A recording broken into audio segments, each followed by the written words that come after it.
ada satu barang bukti, yaitu berupa file video, yang mana file video ini bisa kita jadikan alat bukti untuk menyeret Rudiana CS ke dalam penjara. Namun, untuk bisa menjadikan file video ini sebagai alat bukti untuk bisa menyeret Rudiana ke penjara, kita harus melakukan menganalisa terlebih dahulu video ini dan temukan kejanggalan-kejanggalannya. Lalu kita cari pasal yang dilanggar, pasal-pasal dalam undang-undang yang dilanggar, kemudian yang menguatkan daripada kejanggalan-kejanggalan dalam video itu. Maka pada kesempatan kali ini saya tidak ingin menganalisanya sendiri. Jadi nanti saya cukup menganalisa, menemukan satu kejanggalan sebagai contoh untuk kalian semua. Oke? Lalu kemudian kalian juga menganalisis masing-masing video itu. Kalau kalian menemukan kejanggalannya, silakan kalian masuk di kolom komentar, kemudian kalian tuliskan tuh di situ. Sebutkan kejanggalannya apa. Nanti analisis kalian yang terbaik, yang paling logis, yang paling janggal, ya kan, yang sesuai dengan KUHP ataupun undang-undang yang dilanggar nantinya oleh Rudiana CS, akan kita ulas bersama di konten saya berikutnya. Bagaimana? Setuju ya? Kalian inginkan menjadi bagian daripada revolusi hukum di negeri ini? Kita mulai dari kasus Pina ini.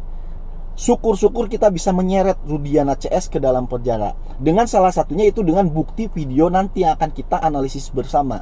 Ayo kita perbaiki hukum di negeri ini.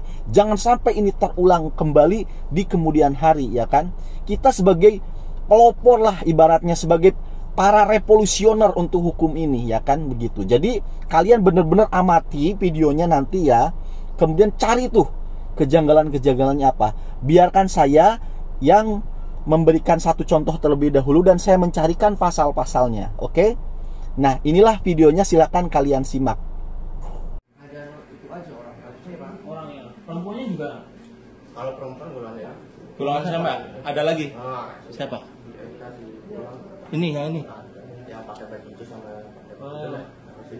bagus kamu. Kalau si Imam sama si Aldi kamu lihat? Kamu nanti pulang aja, jangan dulu. Aldi sih nggak ada di situ, waktu pas kejadian nggak ada di situ. Ya terus kenapa kamu sebut di sini? Apanya? Aldi ngapain ada di situ? Di situ ya kan nongkrong. Nongkrong di sebelah, biasanya kan kumpulannya di situ, ya kan? Kamu mukul sama tangan apa sama tangan demi Allah. Oh, tangan aja. Sumpah demi Allah. Itu berapa orang waktu dikejar tuh? Waktu itu 5 orang. 5 orang dianya. Yang lainnya pada kabur, ya itu jatuh. Di flyover ya. Itu jatuh ya, yang pakai motor apa warna biru apa sih? Lupa lagi. Hah? Yang jatuh nih. Top itu kan di tengah. Iya, duduk semua. Jadi di tengah ini. Apanya? Orangnya satu lagi. 4 motor katanya tadi. Kamu jujur nggak sih? Jangan itu, jangan. Jujur. Kita tadi kan udah bilang ya kan awalnya kan kayak gitu, udah kerja. Nah, kerja tuh ya. Yang film tuh ada. Dari mana dikejarnya? Dari sekolah SMP 11 apa dari mana? Oh, dari situ awalnya dikejarnya. Terus kena-kenanya di mana? Ini mana tuh? Flyover. Jatuh, dia ditendang. Sama siapa yang nendang pertama? Ingat. Eko yang mana ya? Di situ ada? Pakai yang bawa pakai helm. Sekarang ada. Ini dulu, pegangin dulu. Ekonya dihadirin dulu. Tahu Eko. Terus. Ya, masuk itu udah aja. Sampai mati ya itu ya. Yang mati ya. Kita nggak tahu apa-apa, Pak. Kamu memukul pakai tangan. Iya, duduk di sini. Kamu jujur atau? Duduk sini. Eko ini. Ini Eko. Kamu memukul pakai tangan. Jujur kok, secara normal. Jujur pakai kayu. Mukul pakai kayu. Pertama nendang. Pakai kayu tuh. Kamu mukul pakai apa? Tadi. Nendang aja. Udah jujur aja, saya tolongin. Juga demi Allah Pak, saya nggak tahu Nembak. Iya, Jujur. Maksudnya mukul apa? Ini mabuk toh. Dia omong aja. Kita mukul. Berarti kamu, bukan ini. Apanya? Berarti kamu. Demi Allah. Ini. Ya Allah. Yang pertama nendang. Ini. Undang sama jujur aja. Jujur. Waktu malam minggu kita kan ribut sama Eki kan, anak sampiran. Dikejar sampai Udah disimak ya, kira-kira seperti itulah videonya. Ini kan video, sebenarnya video lama ya, pengakuannya si Jaya ini. Tapi kalian silahkan analisis, cari kejanggalan-kejanggalannya, oke? Namun sebelum saya memberikan satu contoh kejanggalan dari video ini, saya ingin sedikit mengungkapkan keresahan saya lah ya. Gini, jadi kan banyak orang yang bertanya kepada saya, "Bang, YouTube lu kenapa itu bahas Vina terus? Padahal kan banyak kasus-kasus yang ibaratnya yang lebih seksi, yang lebih viral gitu loh." Begini, ini jawaban dari saya ya. Kenapa sampai sekarang saya kok konsisten gitu ngebahas kasus Vina? Perlu kalian ketahui, saya itu dulu waktu kecil pernah hidup miskin. Saking miskinnya nih, kalian bayangin, makan terenak bagi saya itu adalah ketika apa? Nasi dicampur dengan jelantah bekas goreng ikan asin. Itu enak banget dulu saya itu. Beneran, sumpah saya enak banget. Kenapa? Di situ ada minyak yang aromanya ikan asin. Itu saya makan hanya dengan seperti itu saya bersyukur dan rasa enak banget. Bayangin. Kemudian yang kedua, saya juga sering banget ini makan dengan air putih dimasukkan ke dalam piring, diirisin bawang, dikasih micin, dikasih garam. Kemudian saya masukin nasi.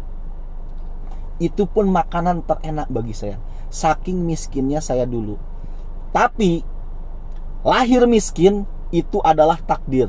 Namun hidup miskin itu adalah pilihan. Dan saya bisa memilih untuk besar dan sekarang ada di titik ini tidak dalam keadaan miskin. Karena hidup kaya itu adalah pilihan, sedangkan terlahir miskin itu takdir. Nah, apa yang membedakan saya dengan 7 terpidana itu? Mereka miskin seperti saya di masa kecilnya, di masa remajanya, tapi mereka harus dipenjara 8 tahun. Gimana mau merubah nasib mereka? Gimana caranya mau merubah seperti saya? Oke, saya dulu miskin. Kemudian saya merubah diri saya, mengubah nasib saya. Sekarang saya kaya. Karena saya tidak masuk penjara, bos. Dan mereka 7 terpidana, mereka terlahir miskin, takdir, oke, terima.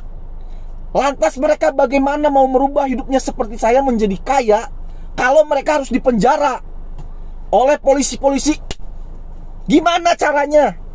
Itulah kenapa saya ngebahas terus konsisten membahas Vina. Karena saya merasakan betul kemiskinan. Paham gak tuh? Bener-bener kurang ajar ini polisi-polisi ini. Saya bisa merubah hidup saya menjadi kaya meskipun dulu saya terlahir miskin. Karena saya tidak dipenjara. Lah 7 terpidana ini dipenjara, gimana mereka mau merubah kemiskinan itu? Gak habis pikir. Oke, itu hanya curhatan saya aja ya. Nah, sekarang dari video tadi yang yang mau kita jadikan alat bukti, saya menganalisanya satu kejanggalan. Bagi saya satu kejanggalan. Sebenarnya banyak kejanggalan, tapi saya tidak ungkapkan di sini biar kalian tertrigger untuk juga menganalisa ya. Yaitu apa? Kejanggalan yang saya temukan adalah kalian bisa nggak sih bedain antara interogasi dengan pengarahan? Bedanya, interogasi itu adalah kita memastikan apa yang sudah kita yakini. Sedangkan pemaparan meyakinkan apa yang belum orang lain yakini. Paham ya? Biar lebih mudahnya pakai analogi. Interogasi itu begini nih. Saya punya karyawan, ketahuan mencuri, CCTV-nya ada, jelas. Nah ya kan, maka saya panggil karyawan saya interogasi tuh. Untuk apa? Untuk meyakinkan, untuk memastikan keyakinan saya kalau dia tuh memang mencuri. Kamu pencuri ya? Ada CCTV-nya loh. Iya mas, saya mencuri. Ya udah, maka cukup sampai ya udah aja sampai situ. Yang panjangnya ketika saya ngomong apa? Ketika saya akan memberhentikan dia dari perusahaan saya, dari toko saya. Itu yang saya ngomong panjangnya gitu loh. Jadi saya omongin, mohon maaf ya, bukannya kita tega atau dan lain sebagainya, bla bla bla bla. Intinya saya mau mecat dia.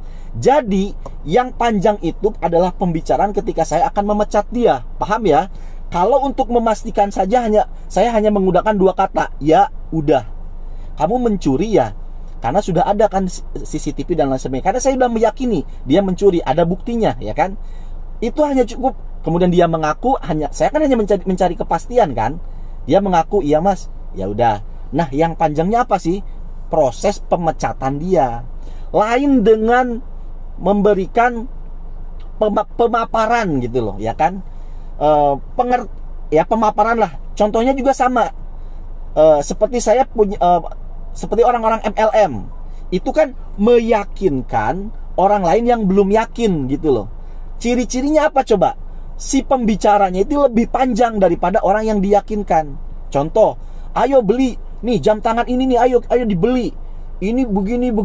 Pokoknya kita tuh mengarahkan, menjelaskan semua jam tangan ini supaya orang itu yakin dengan jam tangan ini atau dengan cincin ini.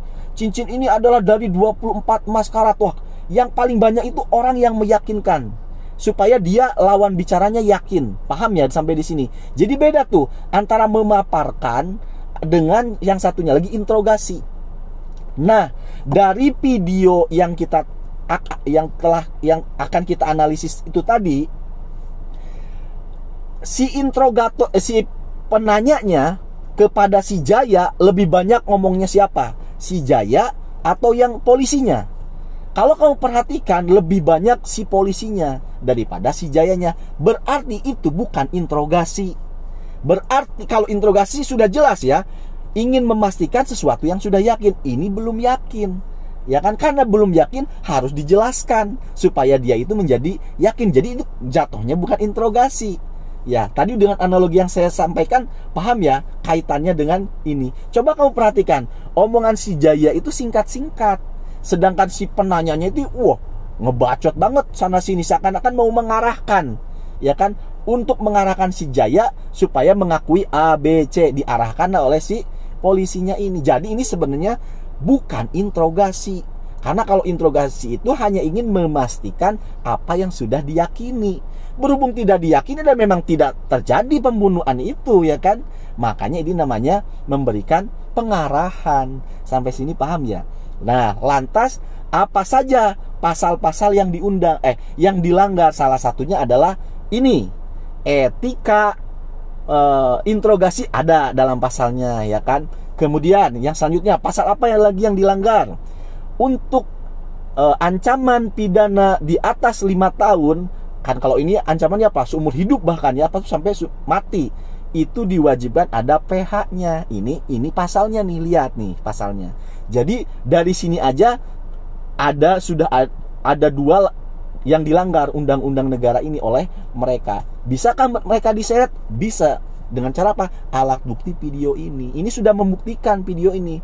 Ini bukan interogasi, tapi ini pengarahan. Yang kemudian yang kedua, jikapun ini interogasi, mana pengacaranya? Ya kan, tidak ada pengacara. Ini sudah 2 pasal yang diundang. Jadi ini bisa untuk menyeret Rudiana CS. Cukup dengan video ini. Terima kasih.